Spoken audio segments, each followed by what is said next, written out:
ఏలూరు జిల్లా కామవరపుకోట మండలం ఆడమిల్లి గ్రామంలో వెలిసిన శ్రీ కామాక్షమ్మ సమేత ఏకాంబరేశ్వర స్వామి వారి దేవస్థానంలో తొలి ఏకాదశి పర్వదినాన్ని పురస్కరించుకొని అమ్మవారిని శాకాంబరి దేవిగా అలంకరించి పాలు పొంగలను సమర్పించారు. ఈ సందర్భంగా అమ్మవారికి సారెను సమర్పించి మొక్కులు చెల్లించుకున్నారు.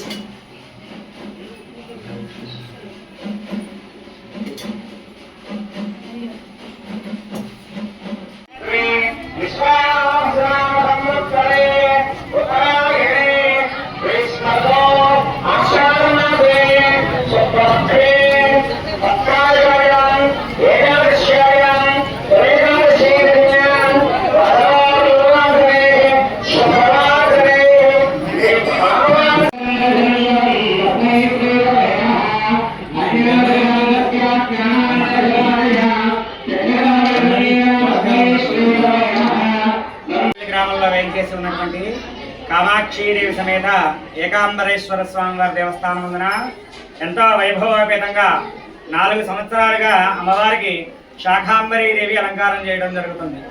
ఆషాఢ మాసంలో వచ్చేటువంటి తొలి ఏకాదశి నాడు అమ్మవారికి విశేషంగా శాకాంబరీదేవిని అలంకరించి అమ్మవారికి పాలు పొంగళ్ళ కార్యక్రమం నిర్వహించి అమ్మవారికి సారి కార్యక్రమం కూడా నిర్వహించడం జరుగుతుంది. గ్రామస్తులందరి సహకారాలతో ఈ యొక్క కైంకర్యాలన్నీ కూడా ఎంతో అంగరంగ వైభవపేతంగా నిర్వహించడం జరుగుతుంది. అంతేకాకుండా ఇక్కడ అమ్మవారు 100 సంవత్సరాల పైబడి చరిత్రగా చెప్పబడుతుంది. అంటే అమ్మవారు ఇక్కడ 100 సంవత్సరాల పైబడిగానే ఉన్నదని శాస్త్ర ప్రమాణం, విగ్రహ ప్రమాణం. అంతేకాకుండా కంచెలో ఏ విధంగా అయితే అమ్మవారు కామాక్షీదేవి కంచెలో ఏ విధంగా పద్మాసనంలో కూర్చుని ఉంటుందో అదేవిధంగా ఇక్కడ కామాక్షీదేవి కూడా పద్మాసనంలో కూర్చుని భక్తులందరినీ కూడా చల్లని దీవెనలు ఇస్తూ ఉంటుంది. అంతేకాక కంచెలో అమ్మవారికి ఎంత శక్తి అయితే ఉన్నదో అంతే శక్తి ఇక్కడ ఉన్నదని శాస్త్ర ప్రమాణం. 9 వారాల పాటు అమ్మవారికి 9 రకములైనటువంటి నైవేద్యాలన్నీ తీసుకువచ్చి అమ్మవారి దేవస్థానం చుట్టూ 9 ప్రదక్షిణాలు చేస్తే కోరిన కోరిక 9వ వారం లోపలనే తీరిపోతుందని, అమ్మవారి యొక్క అనుగ్రహం వల్ల 9వ వారం లోపలనే ఆ కోరిక నెరవేరుతుందని భక్తుల విశ్వాసం. అంతేకాకుండా గ్రామస్తులందరూ కూడా ధన సహాయంతో వస్తు రూపేణ, ధన రూపేణ అన్ని రూపాలతోనూ అమ్మవారిని ఎంతో వైభవపేతంగా కొలుచుకోవడం జరుగుతుంది.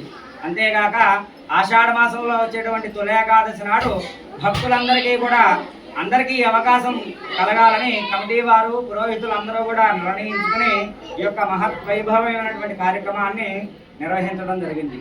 అమ్మవారి యొక్క అనుగ్రహంతో ఎంతో ఘనంగా ఈ శారీ కార్యక్రమం నిర్వహించడం జరిగింది.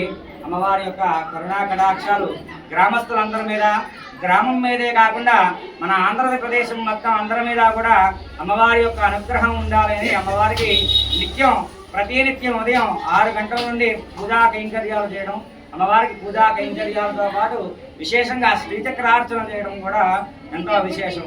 అంతేకాకుండా చైత్రమాస శుద్ధ పాడ్యమి నాడు, ఉగాది నాడు ఎంతో అంగరంగ వైభవపేతంగా 5 రోజుల పర్యంతం అమ్మవారికి ఉత్సవాలు చేయడం, చైత్రమాస పాడ్యమి నాడు, ఉగాది నాడు తిరుకళ్యాణం, అమ్మవారికి తిరుకళ్యాణం నిర్వహించడం, గ్రామోత్సవాన్ని నిర్వహించడం, ఆ రోజే మహా అన్నదానం, అన్న సమారాధన కూడా చేయడం ఎంతో విశేషకరం. కావున భక్తులందరూ కూడా గమనించి ఈ యొక్క అమ్మవారిని దర్శించుకోవాలని మనవి.